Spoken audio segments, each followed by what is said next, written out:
മുസ്ലിം league Kodiyathur panchayat സമ്മേളനത്തിന്റെ ഭാഗമായി കൊടിമര ജാഥ സംഘടിപ്പിച്ചു. കൊടിമര ജാഥയുടെ ഉദ്ഘാടനം തിരുവമ്പാടി നിയോജകമണ്ഡലം മുസ്ലിം ലീഗ് പ്രസിഡന്റ് CK കാസിം ജാഥ ക്യാപ്റ്റൻ NK അഷ്റഫിന് പതാക കൈമാറി നിർവഹിച്ചു.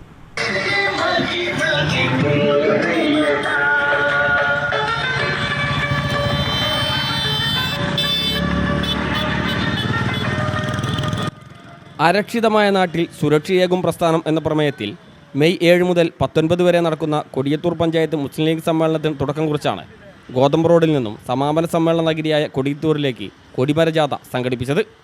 കൊടിമര ജാഥയുടെ ഉദ്ഘാടനം തിരുവമ്പാടി നിയോജകമണ്ഡലം മുസ്ലിം ലീഗ് പ്രസിഡന്റ് CK കാസിം ജാഥ ക്യാപ്റ്റൻ NK അഷ്റഫിന് പതാക കൈമാറി നിർവഹിച്ചു. KV അബ്ദുറഹ്മാൻ അധ്യക്ഷനായി. പുതുക്കൊടി മജീദ് മുഖ്യ പ്രഭാഷണം നടത്തി. N ജമാൽ സമ്മേളന വിശദീകരണം നടത്തി. മണ്ഡലം Muslim League general secretary PG Muhammad, vice president KP Abdurahman, panchayat Muslim League general secretary Majeed Moolath, ഭാരവാഹികളായ PP ഉണ്ണിക്കമ്മു, ഷാബൂസ് അഹമ്മദ്, EA ജബ്ബാർ, ഗ്രാമപഞ്ചായത്ത് vice president Fasal Kodiyathur, youth League നിയോജകമണ്ഡലം president VPA Jaleel, KV Niyas, Noufal Puthukkudi തുടങ്ങി നിരവധി പേർ സംസാരിച്ചു.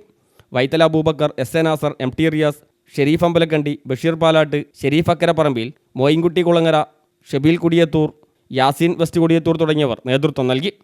കൊടിയത്തൂരിൽ കൊടിമര ജാഥയെ PM അഹമ്മദിൻ്റെ നേതൃത്വത്തിൽ സ്വീകരിച്ചു. News bureau, Mukkam.